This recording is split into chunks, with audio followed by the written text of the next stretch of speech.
Okay so देखो, first of all ये है तो रिसर्च है, ठीक है। यहाँ पर लेकिन मैं अगर तुम लोगों को, अभी तो तुम फर्स्ट ईयर में हो, जस्ट आए ही हो, या फिर जो लोग सेकेंड ईयर में है, तो अगर मैं तुम लोगों को अभी से ही डिटेल कोई पेपर पढ़ने को दे दूंगा, तो तुम लोग पहले दिन पढ़ोगे और दूसरे दिन छोड़ दोगे, ठीक है। ये प्रैक्टिकल सिनारियो है। तो पेपर पढ़ने का भी अ, आएगा, केस स्टडी दूंगा, ऐसी बात नहीं है। आगे आगे करके हम धीरे धीरे केस स्टडी करेंगे, but we will start with the basics first. अभी आप लोग स्कूल से निकले हो, ठीक है, ट्वेल्थ देके। सो एक तो डिफरेंस ये होता है कि स्कूल में हमारा एजुकेशन सिस्टम थोड़ा नैरो माइंडेड है, ठीक है। बहुत ज्यादा सिलेबस सेंट्रिक पढ़ाई होती है कि एक सीसी सिस्टम शुरू हुआ था, वो बंद हो गया, अभी भी चल रहा है। 9th क्लास तक अभी भी सीसी ही होता सीसी होता है ना, अच्छा। वो सिस्टम अच्छा था, बट वो इतना ज्यादा आगे बढ़ नहीं पाया। बट एनीवे, लेकिन इसमें क्या है कि एजुकेशन सिस्टम में सिलेबस के सेंटर ही रहते हैं सब लोग, कि सिलेबस कंप्लीट कर लो, सिलेबस में जो लिखा है वो हो जाए, एक बार ही पेपर दे लो, एग्जाम खत्म और तुम पास हो गए, राइट। लेकिन जो होलिस्टिक डेवलपमेंट होती है ना, होलिस्टिक डेवलपमेंट नहीं होती है। होलिस्टिक डेवलपमेंट तुमको एक्चुअली रियलाइज होता है कॉलेज में आके, कि ये भी एक इम्पोर्टेंस है। क्योंकि जब आप जॉब के लिए जाते हो, या जब आप कुछ कंपनीज के लिए, या आपको स्टार्टअप भी खोलना होता है, या किसी से इन्वेस्टमेंट भी लेनी होती है, तो आपको आपकी होलिस्टिक डेवलपमेंट दिखी जाती है। They will not ask you the questions that you study in your first year और सेकंड ईयर और third year, may be they will. और या तो स्कूल, मतलब अगर टेक्निकल स्पेसिफिक है तो वो पूछेंगे, अदरवाइज दे डोंट।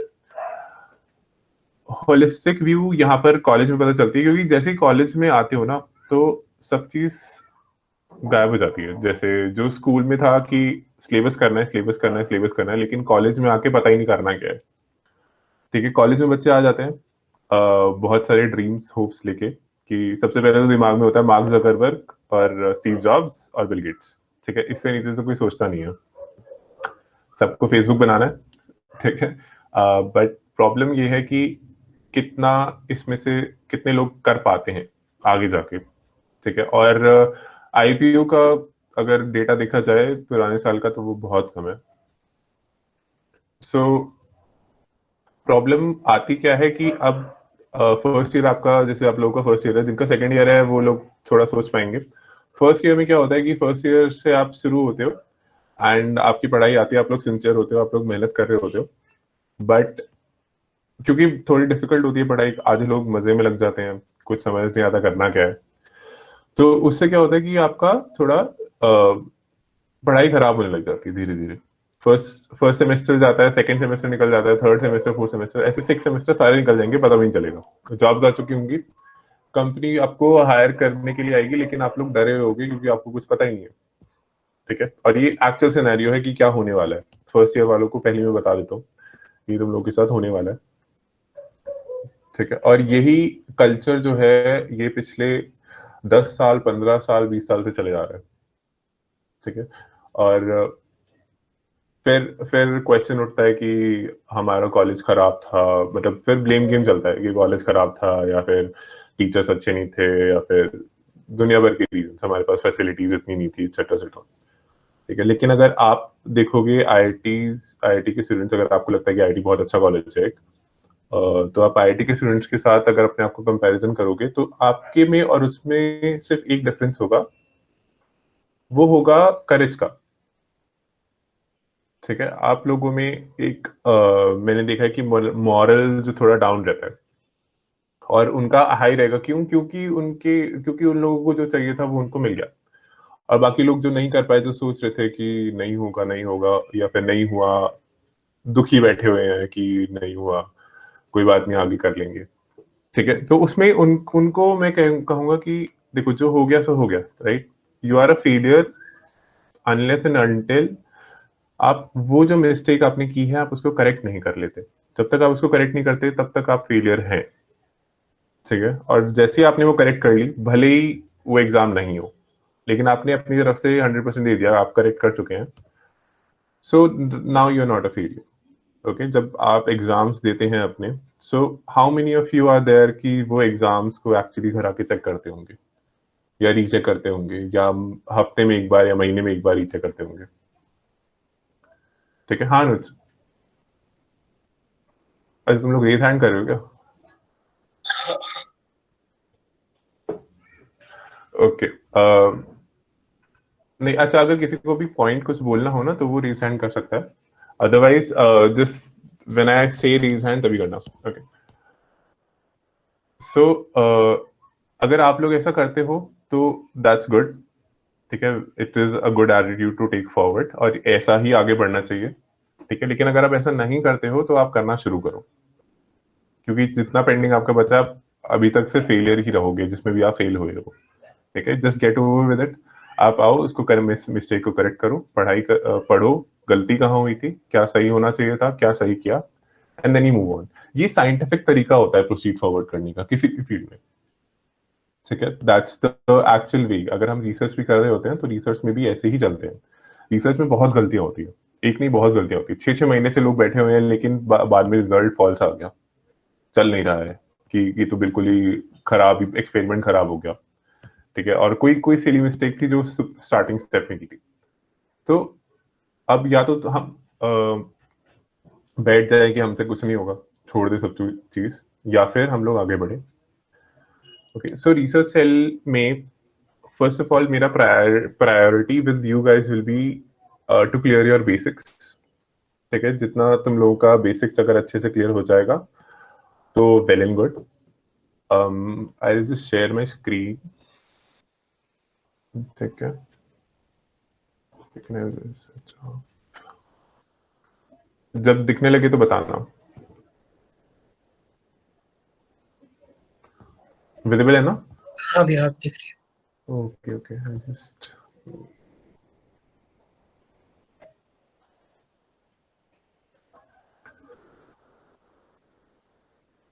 तो हाइड करते हैं।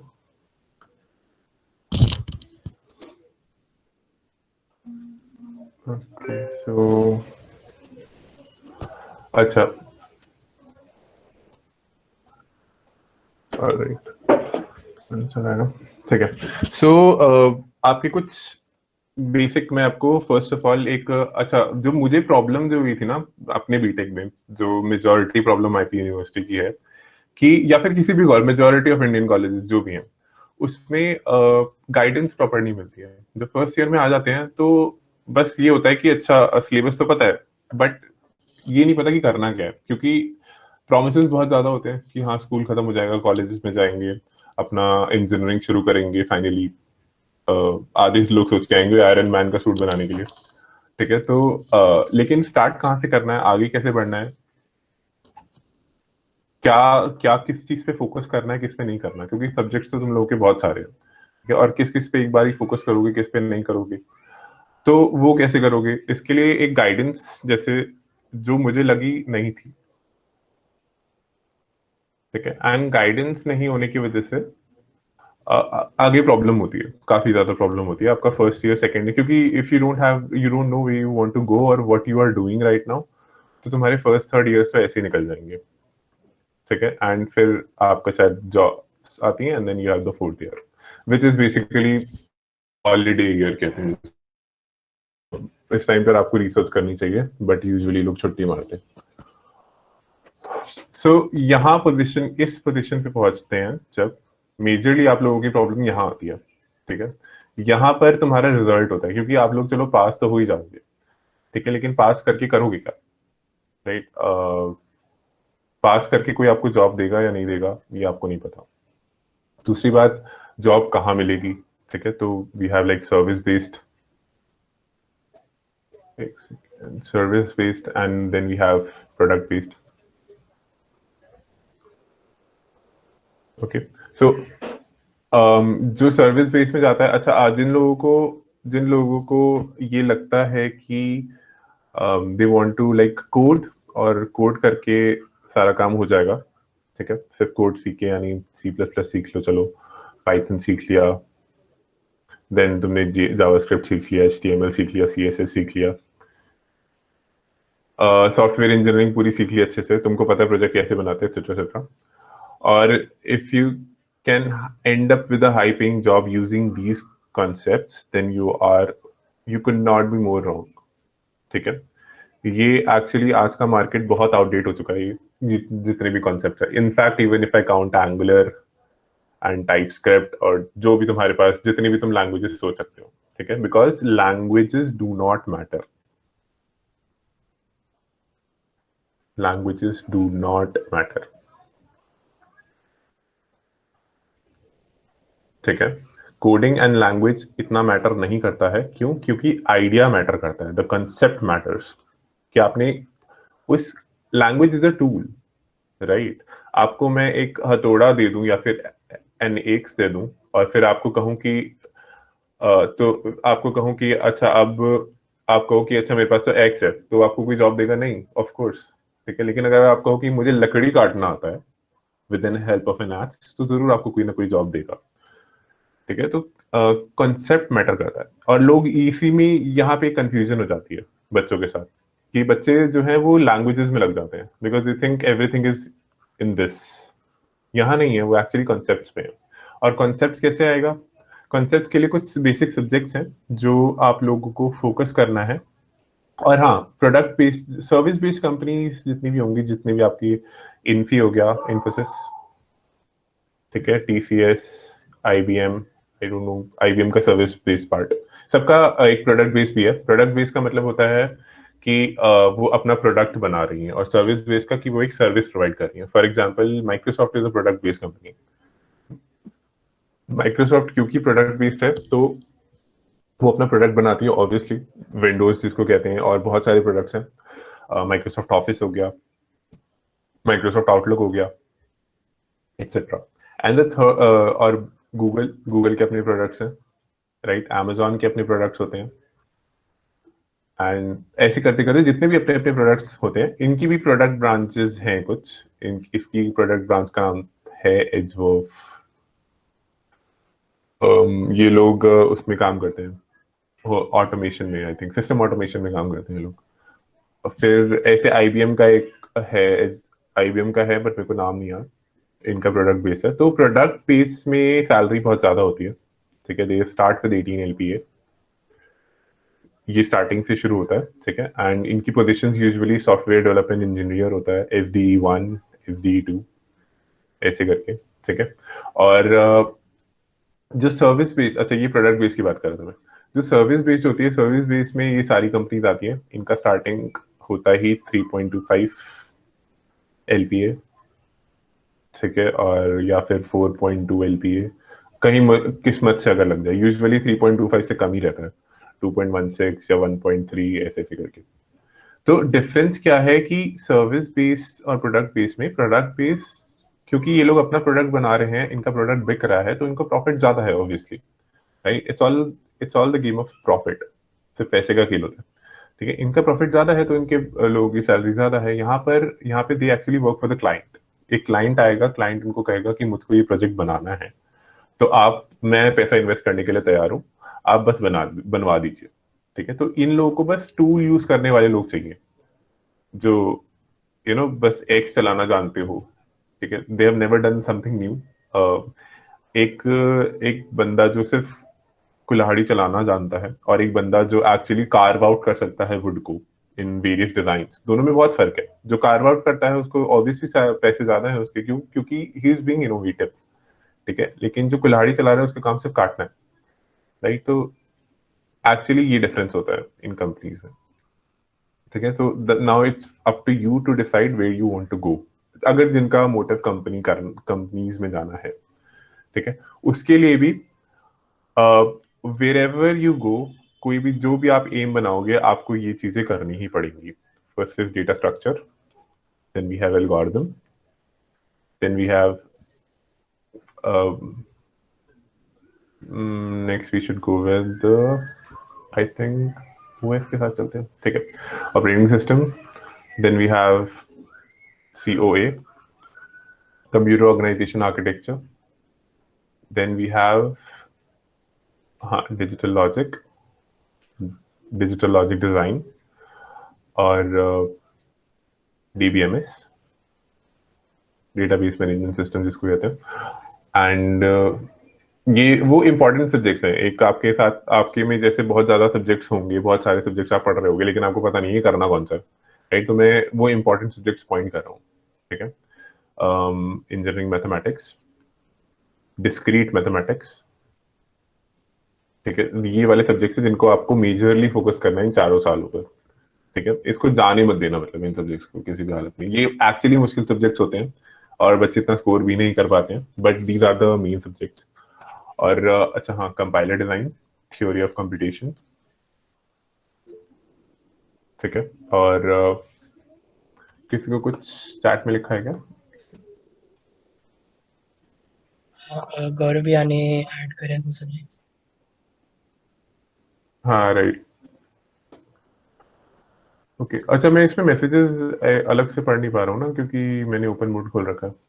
चलो ठीक है, जिसको बोलना हो ना वो सिर्फ माइक ओपन करके बोल सकता है, कोई प्रॉब्लम नहीं है, ठीक है?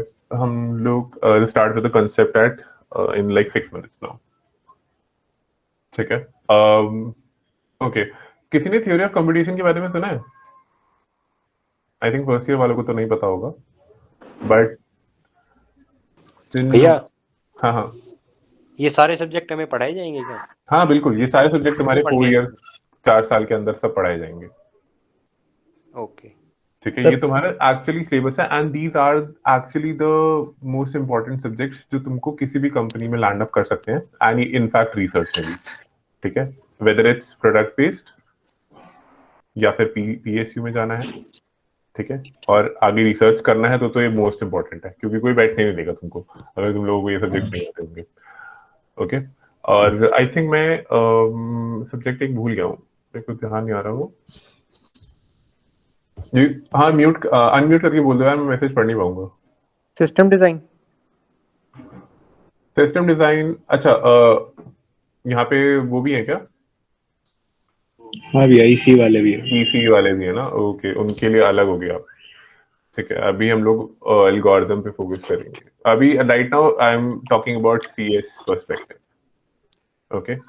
अगर ईसी वालों के पास कोई ऐसा सब्जेक्ट है तो भैया अगर कोई हाँ हाँ बोलो। भैया अगर कोई बिगनर है, ने पहले कोड नहीं किया और ठीक है, कोडिंग स्टार्ट करनी है, हाँ। तो स्टार्टिंग कैसे करें? स्टार्टिंग क्या करना चाहिए सबसे पहले? पहले तो मतलब कभी भी कोड नहीं किया, लाइक सी प्लस प्लस कुछ भी स्कूल में भी नहीं करा कभी? नहीं, स्कूल में C++ था। सी प्लस प्लस था ना? हाँ, तो सबने Yes. इतना ही किया होता है, ठीक है? जितने भी बिगिनर्स आते हैं ना, वो सबने इतना ही शुरू किया होता है, C plus plus. And C plus plus actually काफी इनफ होती है, बट लोगों को सी प्लस प्लस भी पूरी नहीं आती अच्छे से, ठीक है? तो शुरू करने के लिए तो और भैया that- जिन्होंने हाँ जिन्होंने सी प्लस प्लस भी नहीं करा हुआ, मतलब 11th 12th में स्कूल में भी नहीं था उनपे, ओके, तो they can start with basic programming, ठीक है? वो शुरू कर सकते हैं with the C plus plus itself, ठीक है? और नहीं तो पाइथन से शुरू कर सकते हैं। सोर्स क्या होगा भैया इनका सीखने का? हाँ, सोर्स है एक, तुम लोग को एक साइट बताता हूँ, उसका नाम है स्क्रिम्बा करके, ठीक है? मेरे पास लिंक है अभी। स्क्रिम्बा में मैं लिंक था, शेयर कर देता हाँ, स्क्रिम्बा में एक्चुअली खास बात यह है कि यू कैन, एक सेकेंड, लिंक शेयर कर देना अगर जिसके पास भी है तो। हूँ। कर दी। हाँ ठीक है, तो स्क्रिम्बा में क्या है कि फर्स्ट ऑफ ऑल जो भी सिखा रहे होते हैं ना, उसमें यू कैन ऑल्सो वीडियो के साथ साथ आप उसमें एडिटिंग भी कर सकते हो। जब आप एक बारी खोलोगे इसको तो समझ आएगा। तुम कोई भी एक उठा लो उसमें से, जैसे पाइथन फ्री है उसमें आई थिंक, तो पाइथन से शुरू कर सकते हो तुम लोग, ठीक है? पाइथन एक्चुअली रिसर्च वर्क के लिए भी काफी इंपॉर्टेंट होती है, और अगर आ जाए तो कोई बुरी बात नहीं है। एंड इसमें हाँ, तुम लोग जैसे जितना सी प्लस प्लस में थोड़ी कॉन्फ़िगरेशन ज्यादा होती है, पाइथन में थोड़ा इजी लैंग्वेज है समझने के लिए, फटाफट आ जाती है, ज्यादा कुछ करना नहीं पड़ता, ठीक है? एनीवे, तो यू कैन और भैया स्टार्ट इनमें इम्पोर्टेंट लैंग्वेज कौन सी है, मतलब कंपनी के लिए हाँ, मोस्ट इम्पोर्टेंट लैंग्वेज कौन सी है इनमें से? इन दोनों में से कोई भी। If you are aiming for MS, मतलब ये सारी लॉजिक ओरिएंटेड होती है ना, डिजाइन ओरिएंटेड नहीं होती। डिजाइन ओरिएंटेड आपके HTML हो गया, ठीक है, CSS हो गया, जावास्क्रिप्ट हो गया, एंगुलर हो गया, फिर तो बहुत सारी है, फ्रंट एंड जिसको कहते हैं हम लोग, ठीक है? But let's not focus on languages right now, क्योंकि you have to focus on the concept, ठीक है? कॉन्सेप्ट हम लोग अभी इससे शुरू करेंगे, द एल्गोरिथम पार्ट। ओके, अच्छा एक चीज ध्यान रखो, 2 मिनट बचे हैं बस, 2 मिनट के बाद हम लोग शुरू करते हैं। एक चीज ध्यान रखो कि तुम लोग ना अपने साथ एक तो नोटबुक और पेन वगैरह लेके बैठो, ठीक है? 2 मिनट है तुम्हारे पास, फटाफट ले आओ, आई विल बी स्टार्टिंग। जिनके पास नहीं है तो ये कंप्यूटर नेटवर्क्स नहीं यूज होता रिसर्च में? हाँ राइट, थैंक्स, ये भूल गया था मैं, कंप्यूटर नेटवर्क्स। थैंक्स याद दिलाने के लिए। कंप्यूटर नेटवर्क एक सब्जेक्ट था जो रह गया, और कंप्यूटर नेटवर्क्स एक्चुअली काफी इंपॉर्टेंट सब्जेक्ट है जो मेरे दिमाग से आउट हो गया। तो क्योंकि लोगों को आगे 2 फील्ड्स आते हैं आपके पास, I cannot scroll down, हाँ ठीक है, 2 फील्ड्स होंगे। The first field would be usually I think जो ट्रेंडिंग चल रहा है ना, एक तो है साइबर सिक्योरिटी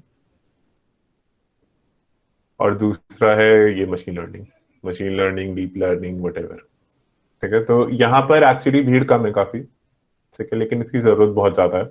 आई थिंक ये फ्यूचर में आगे जाके काफी प्रोमिनेंट होने वाला है, क्योंकि एमएल और डीप लर्निंग की वजह से बहुत ज्यादा सिक्योरिटी प्रॉब्लम्स आने वाली हैं, and also IoT is the third thing जो शुरू होने वाला है, बट आईओटी एक्चुअली यूजुअली इसके साथ ही कंबाइंड रहती है, और आईओटी में इसके ऊपर काफी कम काम है, लेकिन अगर इसके ऊपर काम होना है तो आपके पास मतलब काम बहुत है करने के लिए, लोगों ने कम काम किया बस, ठीक है?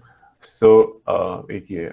सो राइट नाउ जैसे फॉर माय रिसर्च अभी इस वक्त ये चल रही है IoT and ML and deep learning, image processing के साथ, जिसमें convolutional neural networks and everything है। ओके, चलो फिर शुरू करते हैं। ओके, सो अच्छा एक ये है कि आई एम ट्राइंग कि तुम लोगों का ना जो ये भी जितना भी काम होगा, चलो ठीक है, well I explain it at the end, ठीक है? तो हमें पढ़ाई जा रही है सी और सी प्लस प्लस में कुछ मेजर डिफरेंस है या? हाँ बहुत डिफरेंस है। सी तो एक तो काफी ज्यादा एक तो ऑब्जेक्ट ओरिएंटेड है सी प्लस प्लस, ठीक है, और C is not object oriented, C procedure oriented है। उसके बाद सी कॉम्प्लिकेटेड है थोड़ी पढ़ने के लिए, मतलब ऑल्दो बहुत बेसिक है। सी प्लस प्लस थोड़ा लाइक एक लेयर ऑफ लेवल अंडरस्टैंडिंग जो होती है, कन्वीनियंस टू अंडरस्टैंड, उसमें सी प्लस प्लस बेटर है, ठीक है? अगर जिसको लाइक जो भी शुरू कर रहा है ना, मैं चाहता हूँ कि तुम लोग पाइथन से शुरू करो, ठीक है? सबसे छोटा काम। अच्छा तुम लोगों के तो सिलेबस में सी होगी ना, है ना? सी है या पाइथन है? सी है भैया। हमारे में सी है सी भैया। है ना? SCMC। फिर तो सी से ही शुरू करोगे तुम लोग। पर सी में एसएस यूनिवर्सिटी से कोई हेल्प मिलती नहीं है, कुछ सी हाँ, का ही बिल्कुल। शुरू कर लो, पढ़ाते तो ये है नहीं। हाँ पढ़ाते कोई है नहीं, यही तो प्रॉब्लम है, ठीक है? तो कोई नहीं, हम लोग ना ऐसे ही शुरू करेंगे, ठीक है? I will start with algorithm first, ठीक है? सी में आप लोग कोड करना सीखोगे, बट आपको रिसोर्सेस जो मैंने आपको बताया ना, स्क्रिम्बा से देख सकते हो आप लोग कोड करने के लिए कैसे करते हैं, ठीक है? वो आप बैठोगे, एक्चुअली बताऊं लगता बहुत बड़ा है, लेकिन हार्डली 1 हफ्ते का काम भी नहीं है सी सीखना, ठीक है? वो भी पूरा टाइम लाइक अपना पढ़ाई करके और साइड बाय साइड अगर सीख रहे हो तो। अदरवाइज तो अगर मैं जब कंपनीज में काम करता था तो and used to get languages to learn, तो हम लोगों को 2 दिन दिए जाते थे, ठीक है? पूरी मतलब अगर कुछ नई लैंग्वेज जैसे वेलोसिटी वगैरह जो सुनी भी नहीं होगी आप लोगों ने, वो सब, ठीक है? तो एक्चुअली ज्यादा काम नहीं होता है, ठीक है? तो will just start with it. आप लोग नोटबुक और पेंसिल लेके बैठे हैं ना? एक ये रहना कि जब तक तुमको समझ नहीं आएगा ना, तब तक मेरा काम पूरा नहीं होगा। तो जब तक तुमको समझ नहीं आता तब तक तुम लोग करते रहना इसको, ठीक है? पूछते रहना, कोई दिक्कत नहीं है, ठीक है? ये क्लासरूम में और यहाँ पे बस ये डिफरेंस रहेगा, एक्चुअल क्लासरूम में और यहाँ पर। ओके, सो अच्छा एल्गोरिथम सुना किसने, पहले ये बताओ? वर्ड क्या लगा? हाँ बताओ।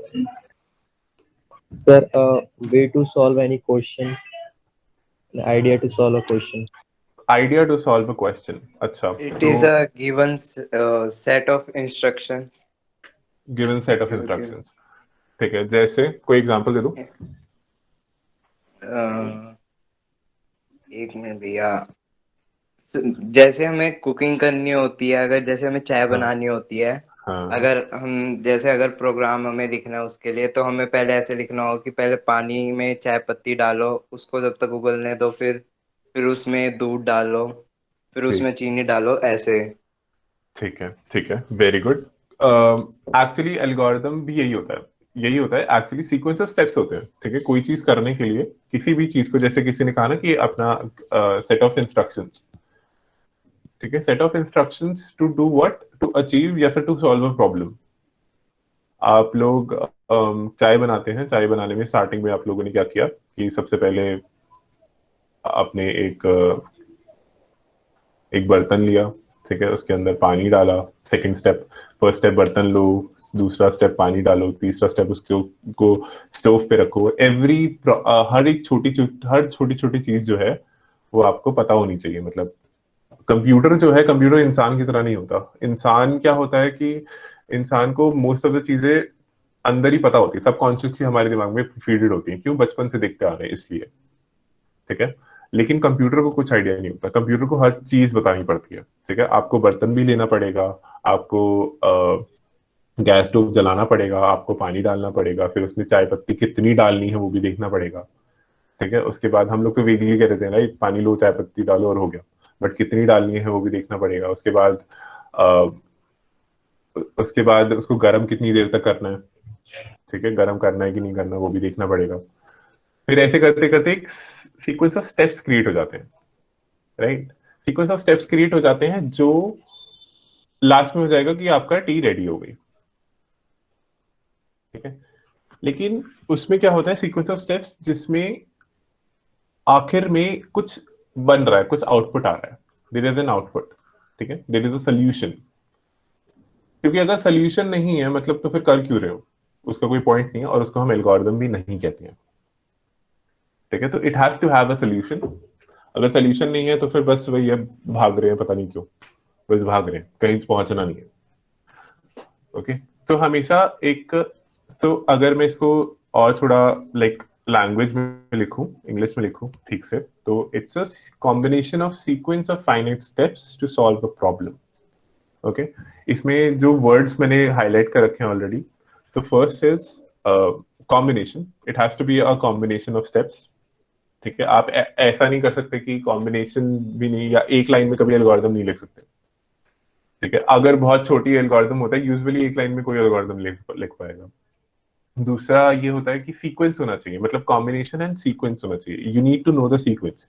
आप ऐसा नहीं कर सकते कि आपने टी ली, आपने पहले क्या करा, आपने पहले चाय पत्ती डाल दी, फिर उसको गैस स्टोव पे रख दिया, फिर जब चाय पता नहीं जल गई या गर्म हो गई बहुत ज्यादा, फिर उसके ऊपर आप पानी डाल रहे हो। ठीक है, तो that's a wrong sequence, right. तो रॉन्ग सीक्वेंस फॉलो नहीं करना होता है, we have to follow the right sequence. So sequence is important, so it has to be combination of sequence of finite steps. Finite steps का मतलब आपकी algorithm जो है वो खत्म होनी चाहिए, it should not be an infinite loop. ठीक है, कि आपने जिसने अगर नहीं पढ़ी है, सी नहीं पढ़ा है, तो एक लूप होता है उसके अंदर। ओके, फॉर एग्जाम्पल ऐसे सिंटैक्स होता है, आई इसको 5 ले लेते हैं, आई प्लस प्लस। ओके, तो इसमें आई की वैल्यू जो है ना, आई एक वेरिएबल है। आई की वैल्यू मतलब वेरिएबल एज इन कुछ भी, जैसे जिसके जिसके ऊपर भी आप वैल्यू असाइन कर सकते हो, जिसको बाद में आप रिकॉग्नाइज कर सको। ठीक है, तो आई की वैल्यू 0 से शुरू होती है, 1 2 3 4 एंड 5। ओके, 5 तक जाती है। इस लूप का ये मतलब होता है I is less than 5 I plus plus. इसको नोट करने की जरूरत नहीं है, बाद में इस आ जाएगा अपने आप। ठीक है, समझ आ जाता है, मैं बस एग्जाम्पल के लिए बता रहा हूँ। तो आपका जो है ना, अब यहाँ पे अगर इन्फिनिटी हो जाए, एक्चुअली इन्फिनिटी कोई नंबर नहीं होता है कीबोर्ड पे, लेकिन हम एक लॉजिक क्रिएट कर सकते हैं जिससे कि वो इनफाइनाइट टाइम्स चले। ठीक है, अगर मैं इसको लिखू ही ना कंडीशन, और बस आई प्लस प्लस करते जाऊँ तो भी चल जाएगा, कोई प्रॉब्लम नहीं है। ठीक है, सॉरी, एक कंडीशन लिख लेता हूँ, जैसे आई इज ग्रेटर देन 0। हाँ, I is greater than equal to 0, ये कंडीशन लिख दी है। मतलब आई सबसे पहले 0 था, इनिशियलाइज हुआ, उसके बाद वो चेक करता है कि क्या आई 0 से बड़ा या 0 के इक्वल है, बिल्कुल है, तो वो आगे प्रोग्राम चल देता है प्रिंट प्रिंट ए कर दो, ठीक है, वो ए एक बार ही प्रिंट करेगा, फिर देन इट विल इंक्रीमेंट, उसके बाद फिर वो दोबारा आके इस पे चेक करेगा कि क्या आई ग्रेटर देन 0 है।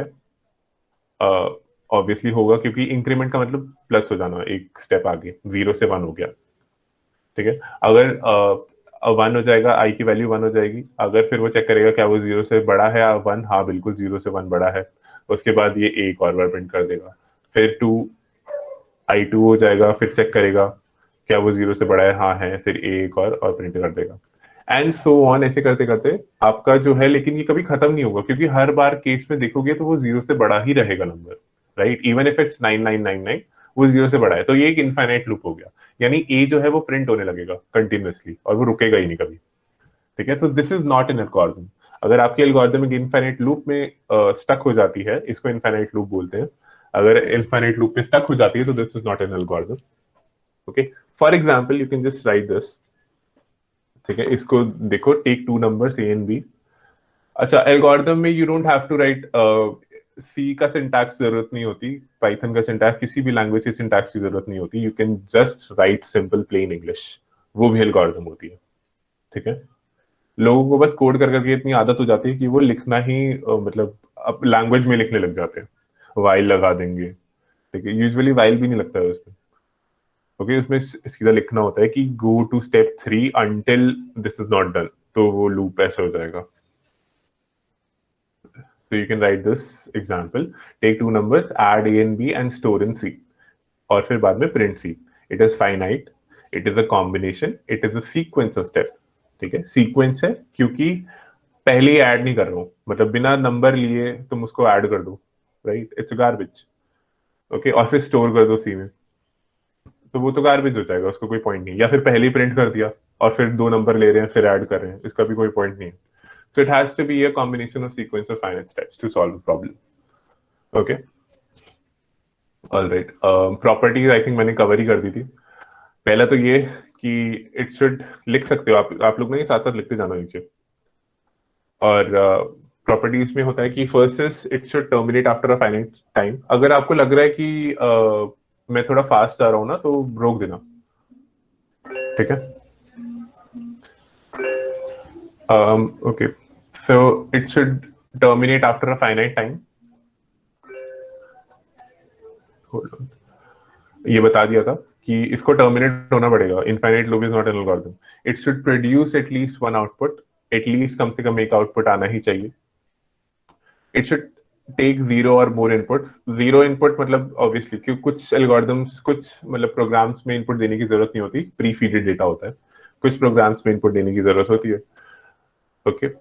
और it should be deterministic. Deterministic का मतलब ये है कि अगर मैं कोई इनपुट डाल रहा हूं तो मुझे नहीं पता आउटपुट क्या आएगा। अगर मैं ऐसा कहूं कि मैंने एक एल्गोरिथम बताई है तो उसमें मैंने इनपुट तो डाल दिया लेकिन मुझको पता नहीं है कि आउटपुट क्या आएगा, तो that is not an algorithm, ठीक है। It has to be deterministic. Deterministic का मतलब आप उसको, उसका रिजल्ट जो है डिटर्मिन कर सकते हो उसके इनपुट से, ठीक है। एक इनपुट का हाँ, क्या थर्ड वाला पॉइंट बता। अच्छा नहीं, इसमें ये कुछ नहीं है, इसमें इट शुड टेक 0 और मोर इनपुट्स, ठीक है।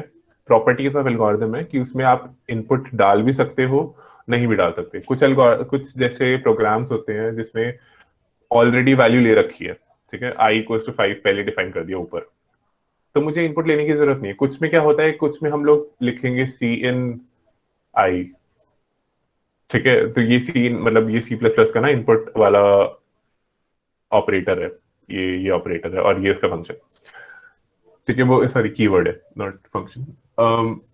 सो ये कीवर्ड है और ये इसका सीन आई। तो अगर एक में मैं इनपुट ले रहा हूँ कि कीबोर्ड से डाल रहा हूँ 6, 7, 8 या जो भी मेरा मन करे, और एक है जो मैंने ऑलरेडी प्रोग्राम के अंदर लिखा हुआ है, ठीक है।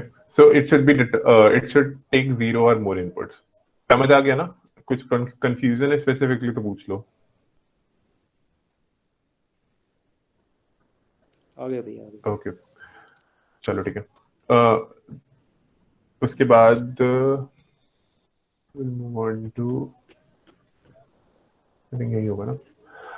ओके तो एल्गोरिदम में अब ये होता है कि स्टेप्स, मतलब एल्गोरिदम बनाए कैसे, ठीक है। एल्गोरिदम तो हो तो जाती है, सबको फैंसी सा वर्ड है, सारी दुनिया को पता है, लेकिन एल्गोरिदम बनता कैसे है, शुरू कैसे करें, ठीक है। एक्चुअली लोगों को ये लगता है, जितने भी प्रोग्राम करते हैं ना, उनको लगता है कि बस इंट्यूशन से बनता है एल्गोरिदम, पर ऐसा नहीं होता। एल्गोरिदम इंट्यूशन से नहीं बनता, उसके बेसिक स्टेप्स है बनाने के, ठीक है, और वो आपको पता होनी चाहिए। सो उस केस में उसमें क्या है कि सबसे पहले तो आपको प्रॉब्लम पता होनी चाहिए।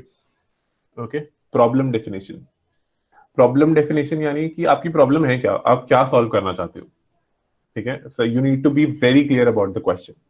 Very clear about the question मतलब अगर मैं कहूं कि I write an algorithm to find the square of a program, ठीक है, स्क्वायर ऑफ एन इंटीजर, ठीक है, स्क्वायर ऑफ एन इंटीजर। तो स्क्वायर ऑफ एन इंटीजर में आपको पता होना चाहिए कि अगर मैं 1 डालूंगा तो आउटपुट क्या आएगा, ठीक है, 2 डालूंगा तो आउटपुट क्या आएगा, 3 डालूंगा तो आउटपुट क्या आएगा, square of an integer. Okay, अगर मैं 1.1 डालूंगा तो आउटपुट क्या आएगा, ओके, 1.01 डालूंगा तो आउटपुट क्या आएगा, -3 डालूंगा तो आउटपुट क्या आएगा। So you need to know every, इसमें जैसे क्योंकि मैंने क्वेश्चन में प्रॉब्लम डेफिनेशन, अगर मेरा प्रॉब्लम डेफिनेशन ही है कि to find the square of an integer, तो ये गलत हो गया, ठीक है। दे आर नॉट इंटीजर्स, निकाल सकते हो आप फिर भी, लेकिन ये इंटीजर्स नहीं है, तो वो आपका एल्गोरिथम प्रॉब्लम डेफिनेशन आपके प्रॉब्लम को सॉल्व नहीं कर रहा है, ठीक है, उसमें फिर बग्स है। सो एन इंटीजर ऑब्वियसली -3 का स्क्वायर आपको पता होना चाहिए। सो you should know the problem, knowing the problem,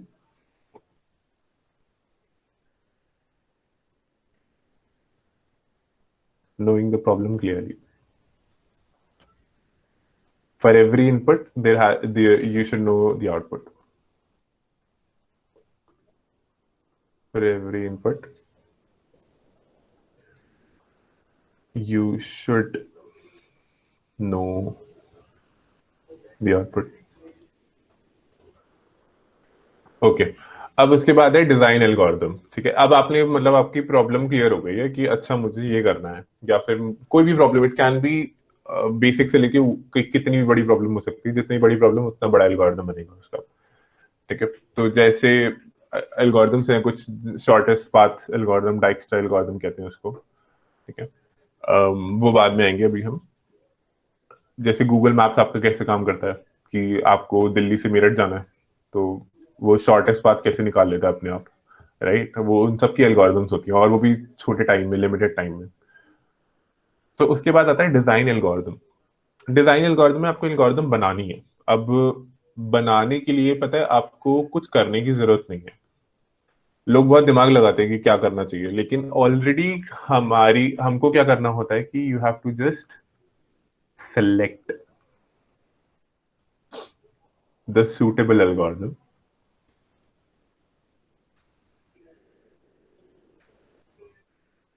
for your problem, sorry, for the problem from existing set. Existing set मतलब ऑलरेडी एल्गोरिथम्स जो हैं वो बनी हुई हैं, ठीक है। एल्गोरिथम्स बनी हुई हैं, आपको उसमें से सेलेक्ट करना है सेट ऑफ एल्गोरिथम्स। कौन कौन सी बनी हुई है? Divide and conquer, greedy technique,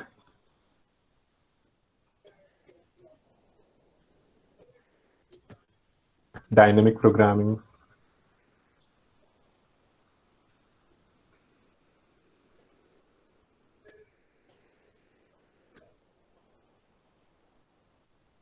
dynamic programming हो गया। फिर उसके बाद है बैक ट्रैकिंग, कुछ और रह गया क्या? डिवाइड। और अगर वो भी मतलब लास्ट में कुछ ना बचे ना, तो फाइनली आता है ब्रूट फोर्स। ब्रूट फोर्स का मतलब होता है तुक्केबाजी, ठीक है, तुक्केबाजी मतलब हर, नॉट तुक्केबाजी बेसिकली, बट हर इनपुट से देखते जाओ, 1 बाय 1 चेक करते जाओ, कभी ना कभी तो आ ही जाएगा आंसर, ठीक है। तो ये एल्गोरिथम्स ना ऑलरेडी बनी हुई है, बहुत सारे साइंटिस्ट ने मिलकर बहुत ज्यादा मेहनत की है इन सबको बनाने के लिए। तो आपको बस इसमें से सेलेक्ट करना है कि कौन सी अप्रोच आप यूज करोगे। ये बहुत जेनरिक एल्गोरिदम की टॉपिक्स हैं एक्चुअली, जो आपको पढ़ाए जाएंगे, सब कुछ है आपके सिलेबस में।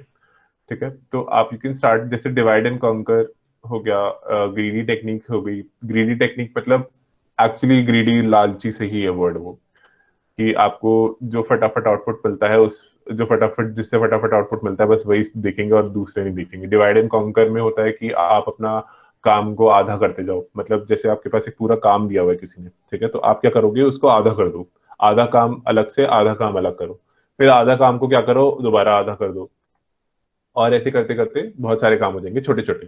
फिर उन छोटे छोटे कामों को करते करते मर्ज करते जाओ। वो आपको बाद में समझ आ जाएगा जब मैं आगे पढ़ाना शुरू करूंगा डिवाइड एंड कंकर एक्सेट्रा। ठीक है, उसके बाद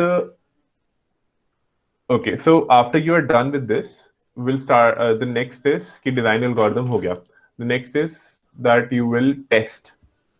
ओके, ये सेकंड पॉइंट था ना, हाँ ये रहा, सॉरी, ड्रॉ फ्लो चार्ट। आपने एक बारी वो कर लिया थोड़ा, ओके, आपने जब प्रॉब्लम का डेफिनेशन कर लिया, डिजाइन कर लिया algorithm, then you will start with drawing a flow chart. Flow chart क्या करता है? फ्लो चार्ट होता है, किसी ने देखा कभी फ्लो चार्ट? पता तो होगा ना सबको? नहीं? हाँ भैया देखा है। हाँ भैया देखा है। देखा है ना? देखा है ओके, भैया। तो फ्लो चार्ट ये ऐसे ही होता है, प्रोसेस एंड आउटपुट और ये एंड, राइट? ये स्टार्ट हो गया, ये इनपुट हो गया, ये डिजाइन, ये डिसीजन हो गया, ये तुम्हारा प्रोसेस हो गया कि करेगा क्या, ये फिर तुम्हारा आउटपुट हो गया, ये तुम्हारा स्टॉप हो गया, राइट? सो फ्लो चार्ट आपको पता है, तो उसके बाद फ्लो चार्ट डिजाइन करना होता है कि आपका प्रोग्राम का फ्लो कैसा है, चलेगा कैसे वो। उसके बाद जब फ्लो हो गया तो final you will be testing it.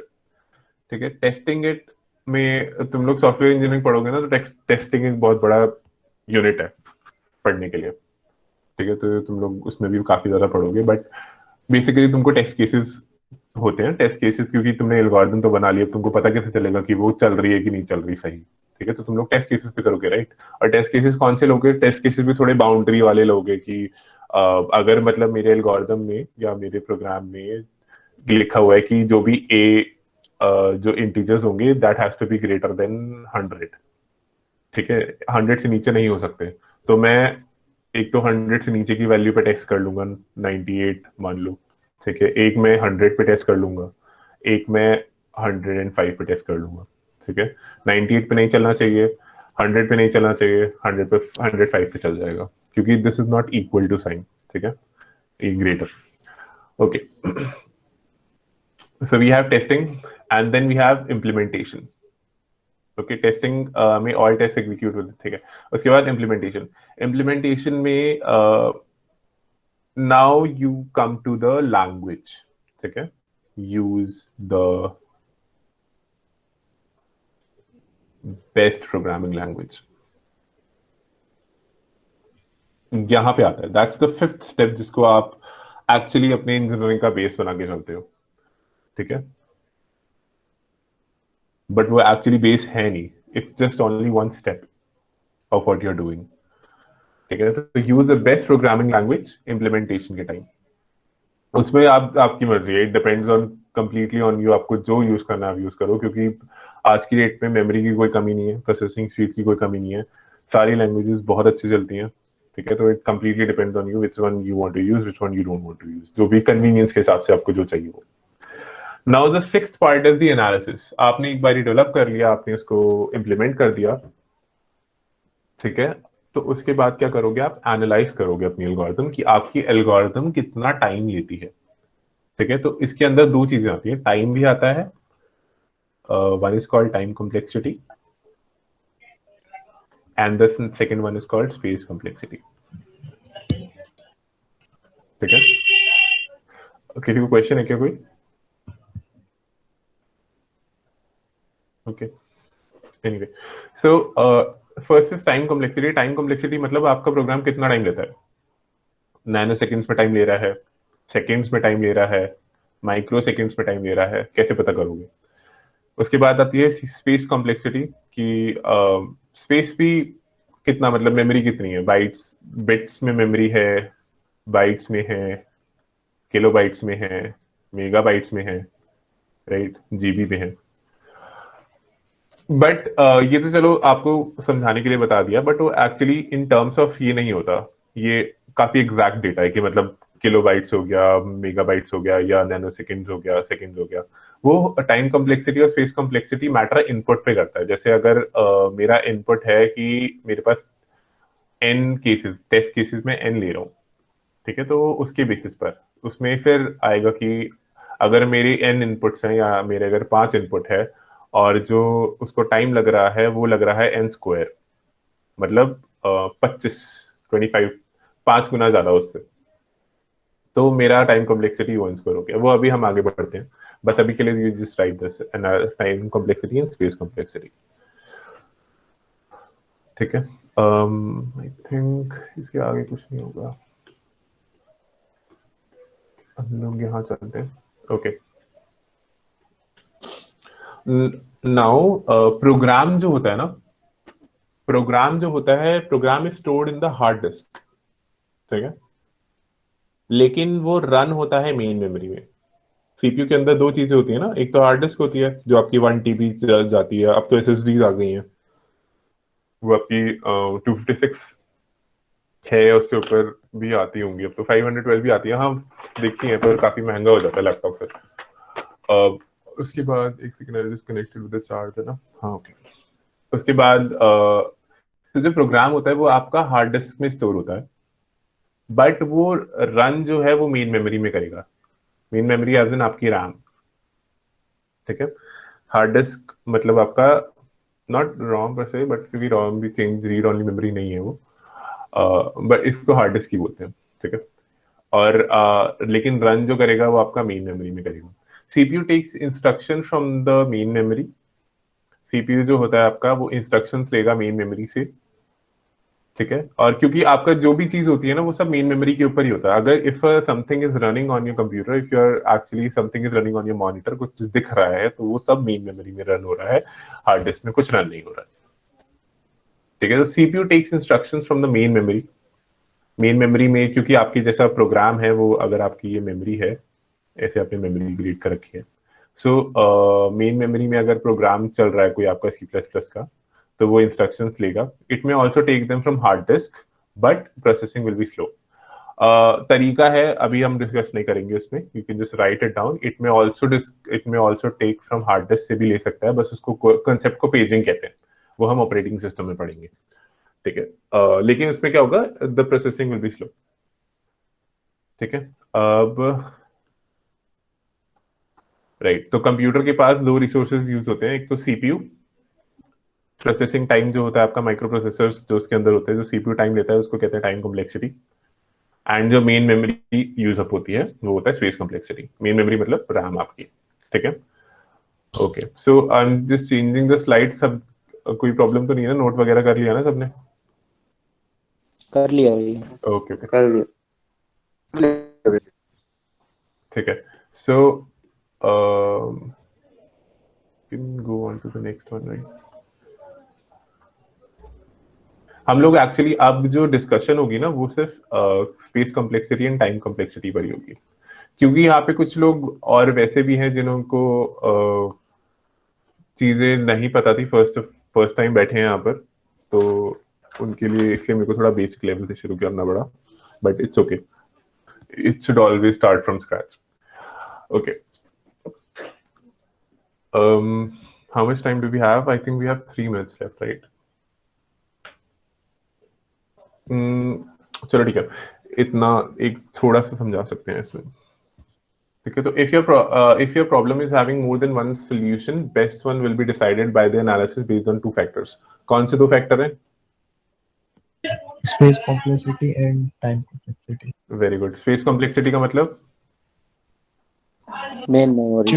It should take the less space to run the program. हाँ, Minimum ठीक है। space, I mean, minimum space. कहाँ से? As it possible. Hard disk, main memory. Main main memory. ठीक है। Programme जो आप type करते हो, जो C++ में प्रोग्राम टाइप कर रखा होता है, वो जाएगा हार्ड डिस्क में, कोई प्रॉब्लम नहीं है, ठीक है। But when it is running it will run in main memory, ठीक है। तो आपका जो प्रोग्राम प्रोग्राम एक्चुअली प्रोसेस बनता है। प्रोग्राम जो होता है वो स्टैटिक होता है, लेकिन प्रोसेस जो होता है डायनामिक होता है। वो भी डिफरेंस है, अभी नहीं समझ आएगा, it is all part of operating system.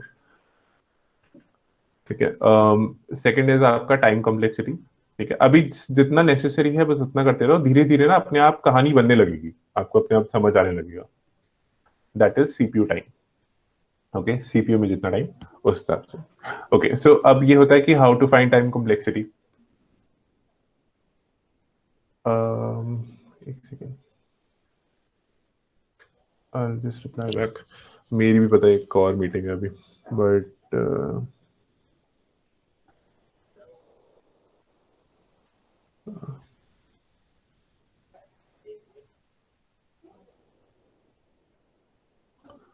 Okay, I like, हाँ ठीक है, चलो थोड़ा सा लेट हो गया, थोड़ी सी लेट हो गई meeting. So how to find time complexity. अच्छा, अब पता है, देखो ये जो कॉन्सेप्ट है ना टाइम कॉम्प्लेक्सिटी का, इसमें ना बहुत इजीएस्ट कॉन्सेप्ट है ये पूरे कंप्यूटर एल्गोरिथम्स में, लेकिन सबसे ज्यादा लोग फंसते ही इसमें। लोगों को समझ ही नहीं आता कि कॉम्प्लेक्सिटी क्या बात कर रहे हैं लोग। ठीक है, सो और ये एक्चुअली बेस होता है, तुम्हारा फाउंडेशन हमेशा स्ट्रांग होनी चाहिए। तो complexity is actually the foundation. अगर आपको कॉम्प्लेक्सिटी समझ नहीं आती है तो फिर आपने एल्गोरिथम में पढ़ा ही क्या। Okay, entire game is about analysis and everything. Okay, so time complexity आपका जो होता है, मान लो कोई किसी चीज का प्रोग्राम, कोई प्रोग्राम ए है एंड उसका टाइम कॉम्प्लेक्सिटी निकालना है। So we'll start with first is the compile time and then is the run time. ठीक है, प्रोग्राम को कंपाइल होने में कितना टाइम लगता है प्लस प्रोग्राम को रन होने में कितना टाइम लगता है। कंपाइल होना का काम कंपाइलर करेगा ऑब्वियसली। ठीक है, रन होने का काम जो है वो सीपीयू करता है। जो कंपाइलर होता है दैट्स लाइक सॉफ्टवेयर। जो रन टाइम होता है, मतलब it is based completely dependent on your software, कि तुम्हारा सॉफ्टवेयर कितना अच्छा है। और जो रन टाइम होता है that depends on your hardware. So अगर तुम देखोगे, इफ यू अंडरस्टैंड, अच्छा कंपाइलर्स जो होते हैं ना, कंपाइलर्स अलग अलग लैंग्वेजेस में लिखे जाते हैं। जैसे सी प्लस प्लस में भी लिखा होता है, सी प्लस प्लस का कंपाइलर सी प्लस प्लस में लिखा होगा। ठीक है, बहुत स्ट्रेंज बात है लेकिन ऐसा ही होता है। ओके, अगर आप लैंग्वेजेस पढ़ोगे ना तो उसमें धीरे धीरे ऐसे आएगा कि मशीन कोड्स हैं, मशीन कोड्स के ऊपर असेंबली लैंग्वेजेस हैं, असेंबली लैंग्वेजेस के ऊपर फिर धीरे धीरे हाई लेवल लैंग्वेजेस आती हैं, है ना। सो सी प्लस प्लस का कंपाइलर सी प्लस में लिखा हुआ है, या फिर असेंबली लैंग्वेज में लिखा हुआ है, या फिर जावा का कंपाइलर सी सी में लिखा हुआ है। ठीक है, सो ऐसे करते करते कंपाइलर्स का भी कोड होता है। कंपाइलर बेसिकली क्या करता है, कंपाइलर आपका प्रोग्राम को कंपाइल करता है, मतलब ये बताता है कि वो प्रोग्राम चलने लायक है या नहीं। ठीक है, अगर मैं एक वर्ड लिखूं यहां पर,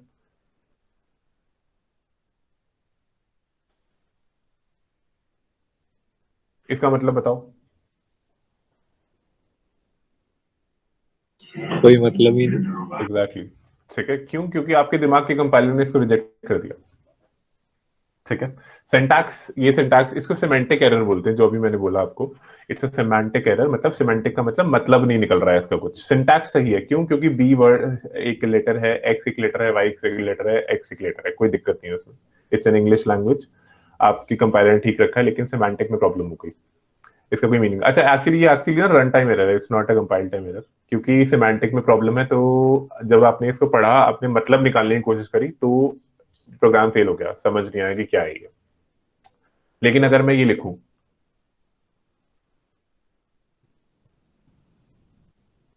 ये क्या लिखा हुआ है? पता है। पता नहीं, राइट। सो ये तुम्हारा कंपाइल, तुम्हारे दिमाग में सेट कर दिया, ये तो कुछ है ही नहीं। ठीक है, सो ये तुम्हारा कंपाइलेशन एरर हो गया कि सिंटैक्स ही गलत है, गलत ही लिखा हुआ है। सो सिमिलरली लैंग्वेज भी, सी के पास अपना अपना, सबकी लैंग्वेजेस में अपना अपना तरीका होता है।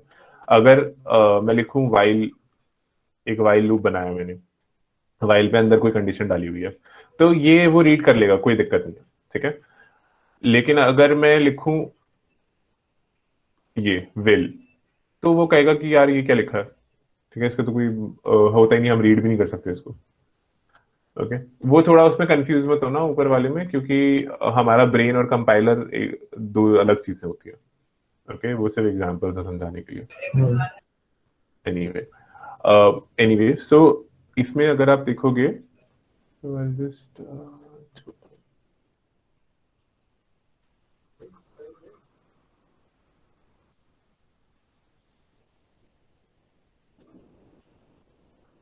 ठीक है।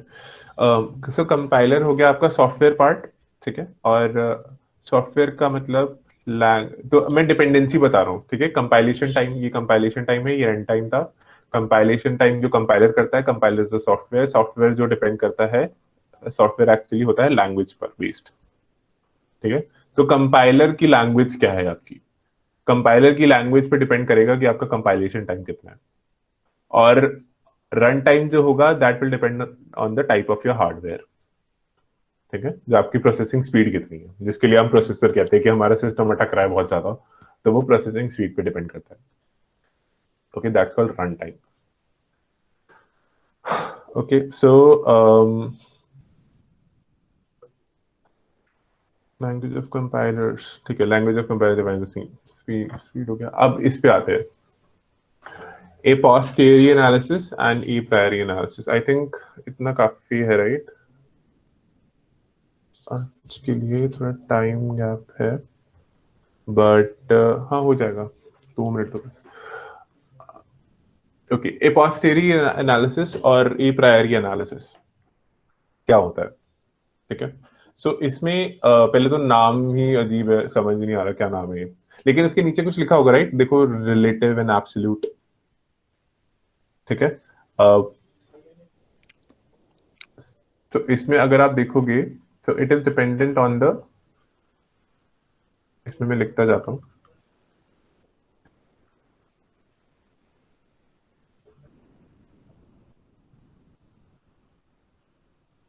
या फिर गाइस ऐसा करो, ठीक है, I will stop for today, ठीक है। विल स्टार्ट टुमारो, क्योंकि 1 घंटा हो गया है। आज हमने आधा घंटा क्योंकि डिस्कशन किया था, so that's why I will just not able to complete the rest, ठीक है। Will start tomorrow. मैं ज्यादा टाइम देना भी नहीं चाहता, और सबके प्री प्लान्स भी होंगे कुछ, ठीक है। आई हैव अनदर, इसी टाइम पे होगी क्लास, हाँ कल भी इसी टाइम पे होगी क्लास। हाँ कोई दिक्कत नहीं है, ठीक है। We will continue from tomorrow. Okay, thank you. Thank you. Okay